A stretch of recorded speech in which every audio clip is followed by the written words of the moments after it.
ازيك يا شباب.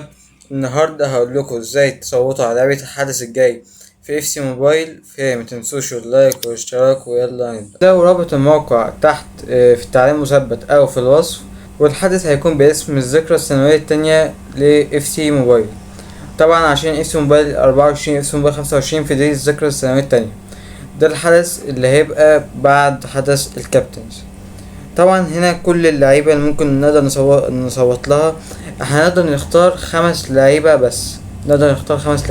يعني طبعا هنا في اول لعيب ابراهام، تاني لعيب ايت نوري، تالت لعيب الكسندر ارنولد، رابع لعيب الماضة، خامس لعيب الفاريز، وهنا برضو في جيتنز لاعب تشيلسي، وهنا برضو في كافاني، وهنا برضو في شيفوليه حارس باريس سان جيرمان الجديد، وهنا في جوناثان ديفيد مهاجم يوفنتوس الجديد، في كيفن دي بروين لاعب وسط نابولي الجديد، وفي برضو حارس يوفنتوس ديجريجيو، وهنا برضو في انخيل دي ماريا ديزري دوي، وفي ديبالا. هنا في ظهير الشمال لريال مدريد الجديد كاريراس، هنا في ظهير يمين جديد ليفربول فريمبونج، هنا في جواو نيفيز، في بدري، في جوريتسكا، في هاري كين، في هنا محمد قدوس لاعب توتنهام الجديد، هنا ماركوس لورنتي، في هنا بيدرو نيتو، في روميلو لوكاكو، في ماكاليستر، في عمر مرموش، في مستانتونو، هنا مايكل اوليسي، في هنا ويليام باتشو،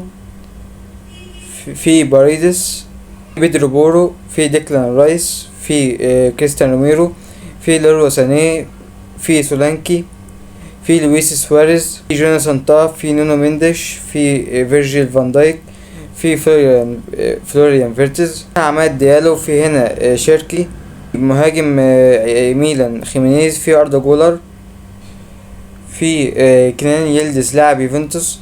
دي اللعيبة اللي ممكن نقدر نصوت لها. تعال شوف انا هصوت لمين. نقدر نصوت ل5 لعيبة بس، فانا اول لعيب هصوت له هو هاري كين. وطبعا زي ما انتوا شايفين هو نقدر نختار حارس و2 وسط و2 مهاجمين، ده اللي نقدر نختار. فانا هختار اول مهاجم هاري كين ونحطه فوق اول لعيب اخترناه. ده لعيب هختار طبعا في الوسط جواو نيفيز، لكن عشان قدم موسم خرافي مع بايرن، وجواو نيفيز كذلك مع باريس سان جيرمان. هختار اللاعب التاني عمر مرموش عشان برضو قدم موسم خرافي مع السيتي ومع فرانكفورت. نجيبه كده ونحطه فوق.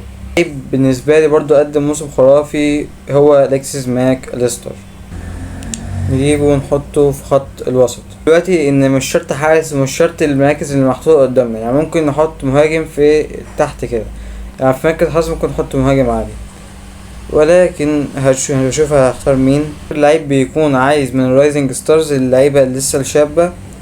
فانا هختار اردا جولير. كده تكون التشكيلة اكتملت. بعدها نعمل سكرول داون ونعمل اي اجري طبعا كده صح، وسبميت فوت. كده يكون انت صوتت بنجاح. قولي تحت في التعليقات انت صوتت لمين وليه، وهتلاقوا الموقع التصويت تحت في الديسكريبشن او في التعليق مثبت. في عجبكم الفيديو متنسوش اللايك والاشتراك، وشوفوا الفيديوهات المقترحة دي دلوقتي، وسلام.